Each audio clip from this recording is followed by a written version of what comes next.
I keenly read about the struggles of the spiritual masters in the hope of a light. There were also temptations for the now a romanticized spiritual escapades into the distant Himalayas and caves, but I had my binding responsibilities. I could not just run away. When I met Amara, I was not solely in search of the absolute. I also had problems of money or of family. I was in such a magical van that would quickly vaporize all my problems so that I could continue my aimless search in books and films, weaving dreams in the long hours of tedious journeys in city buses and loneliness. When my problems reached the peak, one day I told Amara, I can't suffer anymore. I will commit suicide. Amara was not shocked. He knew all. In a voice without any trace of emotion, he explained, you cannot escape from your karmas. Face life. This body is a vehicle gifted by God. Don't destroy it. Amara did not give me a magic formula or a mantra, but he must have passed on strong spiritual energies. I returned home strong and sensible. The problems diminished slowly. One day, when we went for a walk, I asked him, did you help me in any way? He replied after a few silent steps, we always help when a person genuinely wants to grow spiritually, but we do not speak about it. If we do, people will come with all their problems only for the help and not for the spiritual awakening. But if you solve our problems, it will be easy to take up sadhana. No, we have tried that. People came again with more problems. There was no end. That is why we do not interfere with karmas and the learning process. The problems come to teach us lessons. Then what is the use of meditations? We don't meditate only to solve our problems. Meditations take us to the highest truth. On the way to the truth, all problems vanish. Meditations burn out all our karmas. Stick to meditations, whatever may come. You will attain your goal, the ultimate freedom, mukti. Is that my goal? It is everyone's goal. Many are not aware of it. After a long search and struggle, we realize it. We have bound ourselves to things, people, and even ideas. We have to free ourselves, have to detach and again freedom to go out of this plane first, then roam in other planes, and finally go back to our source, God. That is the final part, the mukti. By going back, are we not surrendering our freedom there? No, we are free to come down again. Do souls come down again? Yes, some do. Meeting Amara was like entering into a university. He never held classes, but every hour spent with him enriched us with rare knowledge that books of this world did not contain. Once I asked him, should this knowledge not reach others? He replied immediately as if he had addressed this point thoroughly many times earlier. It will reach, but gradually. This earth is now passing through a shift in consciousness. Rishis are bringing down new energies that open up new brain cells. Men will be able to grasp new and higher knowledge gradually. Masters, this discussion happened in 2013. You can see now everybody is grasping the higher knowledge now. So whatever he told in 2013, it's already happened. Now those who are ready will somehow get the knowledge of the new age. Remember, there are many channels and centers of rishis all over the world. Please tell me more about the new age. Old scriptures and mystics speak of this. We know about yugas such as the Treta, Dwapara, and Kali Yuga. This is a cycle that repeats. The Earth has gone through 28 cycles so far. The 28th ended in the year 1974. From 14th March 1974, the 29th cycle has begun. We are in Satya Yuga, which is called Golden Age, when men will live like gods, reaching the highest spiritual condition of purity and perfection. But life around us now is most corrupt. That is true. Yes, we have to understand that no change is sudden. Look at the sunrise. First, there is the dawn and then the sunrise. There is always a transitory period here. The transitory period from Kali Yuga to Satya Yuga is 432 years from the year 1974. So, from 1974 to reach Satya Yuga, we need 432 years, he's saying here. So, we are just at the beginning. But even now, we can observe the changes at a subtle level. There is a new awareness and awakening of consciousness. People are turning inwards, turning to yoga, particularly meditations. Yeah, we are already seeing this, right, Master? So many people are turning to yoga and meditations. By the turn of the century, there will be major changes. So he's telling from 2000, there will be changes. So whatever he's telling here, we are already seeing here. I entered the third year of sadhana. It was the year 1979. So he is doing sadhana from 76, right? So he's entered third year in 1979. My sadhana continued. So it is Guruji Krishnananda sadhana is continued with the meditations on chakras during this year. So he did meditations on chakras in 1979. There were ups and downs. Amara explained them as natural, like day and night. Perseverance was the key. I did not have many experiences with meditations like others. Some experiences that I had were good. Amara explained some and smiled at others. He used to tell everyone, every experiences do not measure your sadhana. If you do not have experiences, do not worry. Remember, sometimes the mind itself will project experiences. Never go after experiences. Then you will be deviating from sadhana. What exactly should we go after in sadhana? In meditations, silence. So we have to go after silence. During silence, spiritual process occur at themselves at different levels. So if we must need to be silent without any thoughts, then the spiritual process will occur automatically, he's saying. While not meditating, you have to make efforts to transform yourself by cultivating all good qualities. So when we are not in a meditation position, other time we have to cultivate good habits, good qualities. So yourself by cultivating all good qualities and bringing out the divine love from the deepest level of your existence. So we have to bring out our divine love. Bringing out the divine love from the deepest level of your existence. Why do you give so much importance to meditation? Because that is the ultimate step in sadhana, which enables us to directly experience and realize God. Do not ask how this helps in our daily life. Meditations take us near to God. Our experiencing Him brings wisdom and enormous inner strength. We will never be the same after that.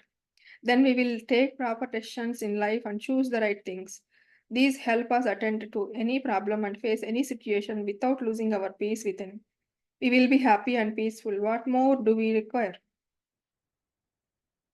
So meditation make you to be happy and peaceful, he's telling. Material expected from the book Doorways to Light by Krishnananda, published by Manasa Lighthouse Foundation. Grateful acknowledgements, edit team. Website www.lightmasters.com. Okay, masters, now we'll go to next one. Conversations with Maharshi Amara.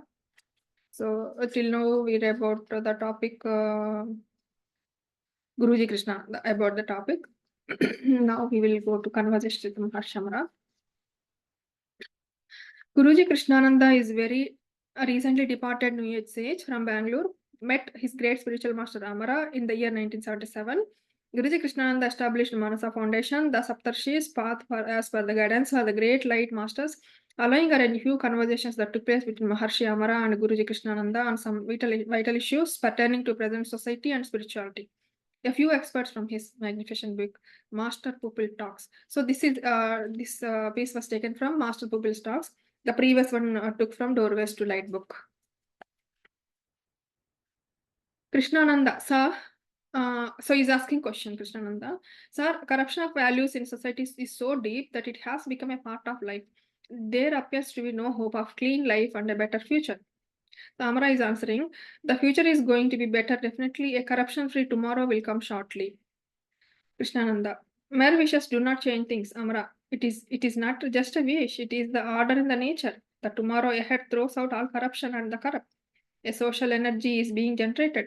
Forget that and let us look at ourselves. Instead of talking about the society, we can start cleaning ourselves. To begin with, if everyone does it, then the public life will be clean. So he's telling if we clean ourselves individually, then public life will be clean.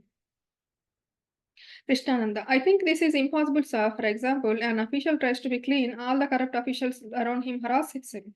How can he survive? So Amara is telling, like Gandhi. Krishnananda, everyone is not a Gandhi. Amara, everyone can be. That is what I am trying to explain to all of you. There is a source of energy within, in everyone. If you can tap this out, if you can make use of it, then every one of you rise to become Gandhis. Do not take my words lightly. You have not made the attempt so far. That is all.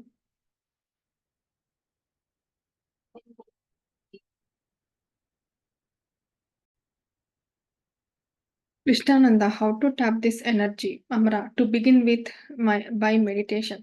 Krishnananda, sir, you are talking about pralaya frequently these days. Is there any significance? Can you explain this, sir?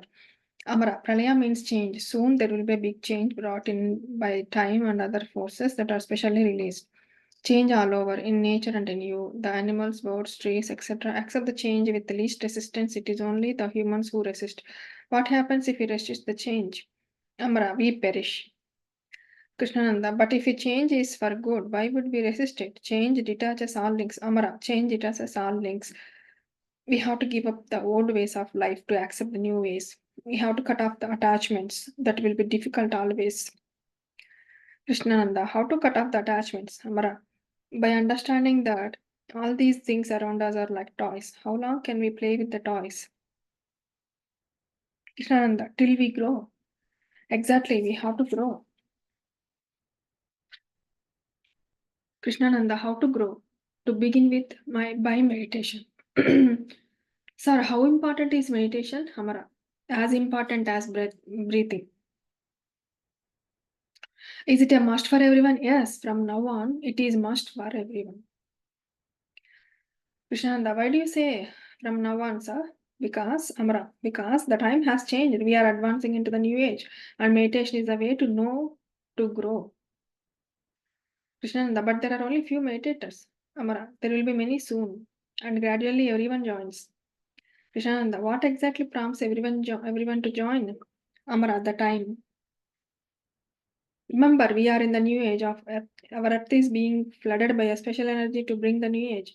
This opens up some new brain cells. Man will no more be satisfied with things of pleasure and comfort. He will seek more. The ultimate alone satisfies him. Meditation takes him there. Krishnananda, sir, I am not happy with my meditation. I am not progressing. Amara, how do you know that you are not progressing? Krishnananda, I do not really know. Amara, what is progress you are expecting? Krishnananda, silence. Amara, you see how we pursue? Krishnananda, I'm not getting experiences as others. Amara, experiences, remember always, experience do not indicate progress. Krishnananda, then what do they indicate, sir? Amara, nothing. They are like trees or buildings that you see while traveling in a bus. If you do not see a tree or building for some time, it does not mean that you are not moving. Some have experiences and some do not. Those who do not have these experiences will also be moving, progressing. Krishnananda, then how do we know that we are moving in the right direction? You need to know. Your spiritual guides will be knowing about it. They watch, help, and lead you throughout. Leave everything to them. There is a little you can do except meditation. They take care of everything else. So if you do meditation, our spiritual guides will take care about everything. We have to leave everything to them, he is telling here. I will read this again, masters. You need to know your spiritual guides will be knowing about it. They watch, help, and lead you throughout. Leave everything to them. There is little you can do except meditation. They take care of everything else. Krishna, but it is very difficult. I mean, to continue the practice not knowing where we stand. Amara, yes, I understand. It is difficult to have faith, to surrender. Spiritual path is difficult, but nobody forces you to take it up. Krishna, the silence. Amara, a child has faith in the parents. You have to become a child innocent. That is, if you really want to learn anything anywhere. So first we have to become innocent to learn anything anywhere. So we have to surrender and have faith on our spiritual guides when we are doing meditation. Even though we know whether we no need to know whether we're progressing or not. He's telling we just need to do meditation. This is material expected from the book Master Pupil Talks by Krishnananda, published by Manasa Lighthouse Foundation. Grateful acknowledgements, editing. So there are multiple books by books from Manasa Lighthouse Foundation. I will read the list, masters, here. Doorways to Light, Pyramid Revelations, quotes from Rishis volumes 1 and 2, Light Body and Other Realities, quotes from Rishis, Master Pupil Talks, Higher Communication and Other Realities, New Age Realities Beyond East and West, I Guruji Informal Talks with Guruji volumes 1 to 7, Channeled Knowledge from the Rishis volume 1 to 3, How to Meditate, Dhyana Yoga, Descent of Soul, Practicing Shambhala Principles, Astral Ventures of a Modern Rishi, Guruji Speaks, Part 1 to 6, the Book of Reflections, Volumes 1 and 2, Meditational Experiences, Meditators on Meditation, Meditators on Experiences, Living in Light, Light, Living the Light of My Guru, Awareness. So all these are other books of this Manasa Lighthouse Foundation. Manasa Foundation is a non-profit, non-religious spiritual organization founded by Guruji Krishnananda in the year 1988 to take the Saptarshis path to the spiritual seekers. The path teaches the science of meditation, advanced techniques, and new age principles as taught by rishis, which help us to establish stillness within us and snail through the present shift in consciousness. Manasa Lighthouse Foundation is in Taponagara, Chikkagubbi, Henur or Bangalore Road, Bangalore Urban 560077, India. Their websites are Lightage Masters, lightchannels.com.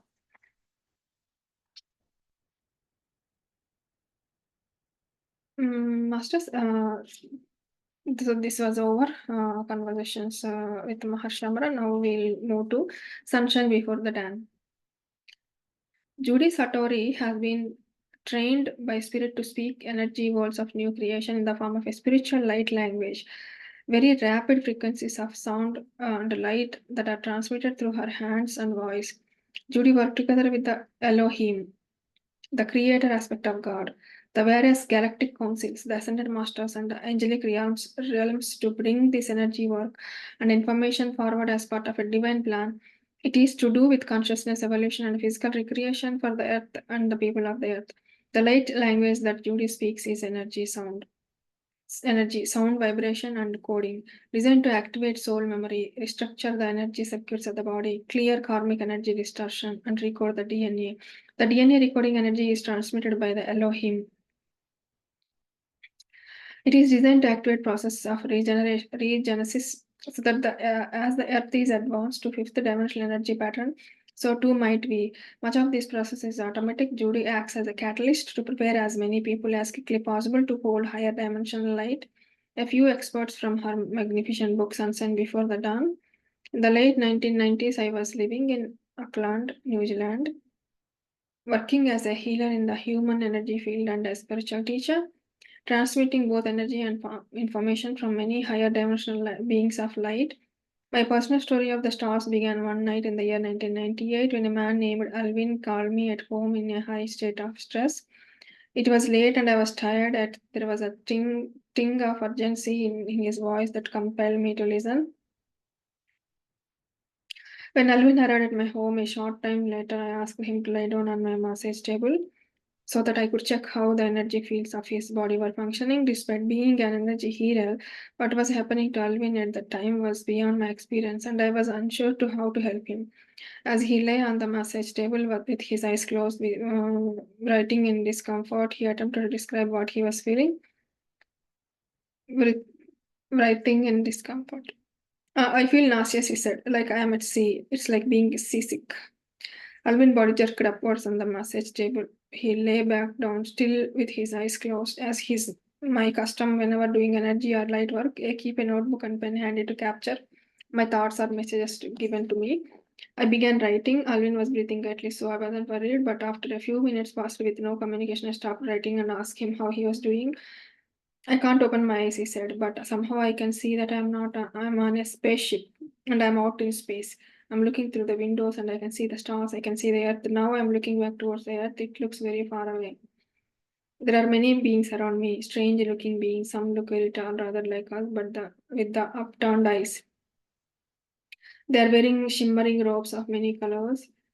Others look quite short. They are only about 3 feet tall with large, round, dark eyes. They are talking to me. They say I have been brought here to receive an energy transmission so that at the right time I can bring through knowledge to help the earth. Alvin went on to describe the interior of the spaceship as being decorated with inscriptions of gold, silver, red, and cobalt blue that looked a little like Egyptian hieroglyphs, but not quite the same. Then he surprised me. They have a message for you, he said. They say that your purpose is to recode the DNA, not now but at the time of its shift to higher consciousness. They say they will begin to prepare you now, and then you will know within your soul what you are to do. Somewhere within me, I sensed that this was correct, but my sole knowledge of DNA at that time was from school biology classes. I just knew about two strands of DNA, the double helix, but Elvin was talking about 12 strands of DNA that he described as the template or pattern of ultimate human potential. I was not aware in the year 1998 that 12 strands of DNA were thought by those in spiritual New Age circles to relate the perfected pattern of the human being. It was not until later that I learned that optimizing this inherent 12-strand DNA potential would allow energy from higher dimensions to come into the body's energy fields through 12 vibration energy 12 vibration energy pathways. This in turn would switch on human potential, like we might switch on a light bulb and would advance humanity's evolution in seemingly miraculous ways. The entire event lasted a couple of hours, and Alvin left less troubled. As I wished him well, I felt strangely calm, excited, and I was bubbling with a sense of happiness, but took time to sit down and finish writing my recollection of the event and the thoughts about this new purpose. Over the next few days, I thought about my experience with Alvin, my recording assignment, and what was meant by the 12 strands of DNA. I began researching many books, yet it was my spiritual guides who become my greatest teachers. They told me that 12 strands of DNA also related to 12 dimensions. Within that, they call the lower heavenly worlds. Within what they call, when I asked what that means, they told me that dimension was rather like a vibrating envelope of light, a wave band of energy within which beings that resonated at that rate of vibratory frequency could exist in physical bodies. In these 12 lower heavenly worlds, each soul could take on physical form, and this form depended on the dimensional environment in which the soul was born into to experience mortal life. It was also explained that within each strand of DNA were 12 substrands, 144 substrands.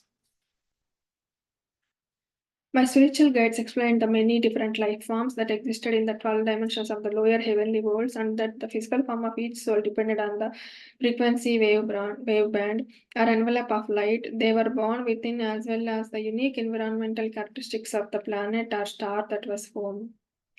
I learned from my guides that from the time of harmonic convergence in the year 1987, higher dimensional energy began streaming into Earth's atmosphere, reading the Earth for a shift to a faster pulsating consciousness and vibration. The fifth dimension, the influx of energy, accelerated from the year 2000 and would continue to increase, activating more and more people into a greater understanding of their inherent spiritual nature. This energy activation coincided with the opening of stargates, energy portals in time and space that were reconnecting Earth and her people with the incoming energy of higher dimensional star civilizations. I began to speak the language of light on New Year Day 2002. I was at a spiritual festival in Christchurch, New Zealand, and my friend Don and I independently but on the same day were asked by Spirit to bring energy through to the group of people attending this event. We gained permission to speak up to the group, and later that evening I found myself standing in front of around 300 people in a large marquee set up in the middle of the grassy field. By the year 2003, I was speaking this strange language frequently. The poetic, almost rhythmical words flowed rapidly, and my guides told me it was the language of light, one of many dialects of divine language we could all speak before we began to incarnate on earth. My spiritual guide described to me a star system called Lyra, in particular a 12th dimension star called Epsilon Lyrae. They said that souls on earth come through the Lyran stargate, a portal in time and space. From the celestial worlds beyond the 12th dimension, they told me that there were 48 dimensions and that each soul was to gain wisdom by having physical life experiences while on earth and subsequently ascend. First through the 12 dimensions of the lower heavenly worlds, then back to Lyra and beyond to higher heavenly worlds. As my new linguistic skills evolved, I learned to work with feeder lines of light and energy that linked higher dimensional energies. I was told that had incredible spiritual power and potential, which was as yet untapped. My spiritual guides told me that when we, as human beings, could pull energy from all 12 dimensions of the lower heavenly worlds through our energy bodies, all 12 strands of potential DNA would be activated and we could reach our true destiny as human beings. From that time, my energy work hinged around this principle, the principle of activating people to their highest soul potential and preparing them for their own spiritual work. I began to be told more about the divine plan for human life on Earth, that we all came here from higher dimensions, from star civilizations that were once our home. I began to understand that our time on Earth now is very special, as Earth will complete one galactic or great year before it begins another at the end of the year 2012. A sidereal year is the time it takes the Earth to revolve around the Sun, about 365 days. A galactic year, also called the precession of the equinoxes. It is time it takes the Earth to complete one revolution around the galactic center of our Milky Way galaxy every 25,000 to 920 years, about 26,000 years. The galactic center is the energy programming center for all planets and stars in our galaxy. My spiritual guides explained to me that the conclusion of this particular great year or great age in 21st December 2012 was even more important, as it marked the completion of our four great ages of time, each approximately 26,000 years. I was told that at the beginning of these four great cycles that are now completing, many beings from the stars come to Earth to take new into the genetic records of their own soul, this new, more advanced type of DNA. I learned that Earth had once been a fifth dimensional planet called Thara, and that because of that, which was known as the rebellion of fallen angels, when the original inhabitants of the earth were corrupted, the earth had fallen from the faster pulsating fifth dimensional energy vibrations into the lower consciousness and vibration levels of the third dimension in which we now live. In the third dimension, creation with the mind takes no longer, and the entropic energy of the earth's gravitational fields causes decay and aligning of the physical body, something that does not happen into the higher dimensional worlds of light.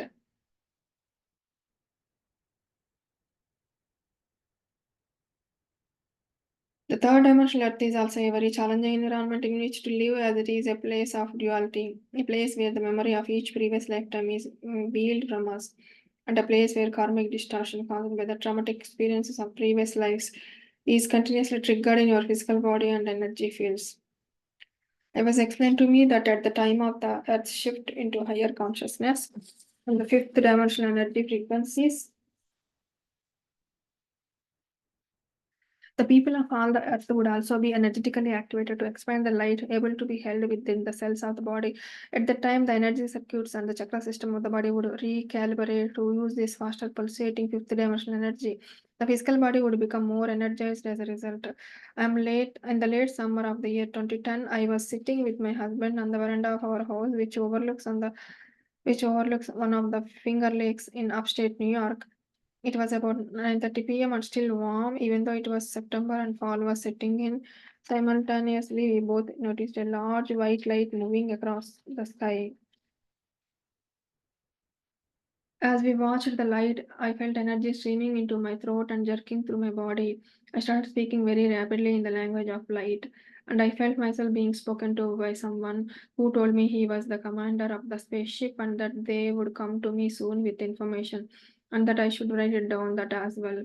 The light moved off fast, horizontally across the sky and disappeared. A few months later, in the stillness of a snowy winter morning just before dawn, I was woken by a large white orb of light in the sky. It hovered over the lake outside my bedroom window, still groggy with sleep. I glanced at the light, and the same voice I had heard back in September began to speak to me again telepathically in my mind, saying it was time to tell me a story. Once again, I was told to write the story down and share it with others.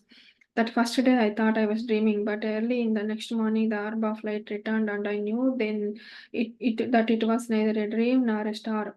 After I woke up and heard the same voice telling me to get up and ride, the light vanished as quickly as it came. In a flash, it was gone, shooting off through the sky. On the third day, I could no longer ignore the light or the words. I knew I had no choice but to get up and began to write. I shuffled off to the kitchen to make a hot drink, and thus fortified, I sat down and began to transcribe what I was hearing. This is a story of human evolution. It is also a story of love. Do not be afraid. You were once the same as us, and the stars were once your home. We are soon to come in great numbers to the earth to walk among the people of the earth, and you must have no fear, for we come in peace. We are of love. We were created as you were in the image of God, the Father or Mother, creator of all. We are united in oneness with you. We tell you this story to prepare all the people of the earth so that when we come, you will understand and you will be ready. It took me 12 months to write the story of the star sunshine before the dawn. Every word was telepathically downloaded into my mind. During the time I wrote the story, I experienced many changes. I came into greater understanding about the purpose and potential of life for all of us here on earth. And I began to express more of my own soul's truth and essence. I shared with you the story in the same energy of love and peace in which it was given to me, so that we all may join in a greater understanding of what it means to be a human and begin a new life on new earth. Material excerpted from the book Sunshine Before the Dawn by Judy Satori, published by Watkins Publishing. Grateful acknowledgements. So, Masters, this is the expert from Sunshine Before the Dawn. Author of the book is Judy Satori.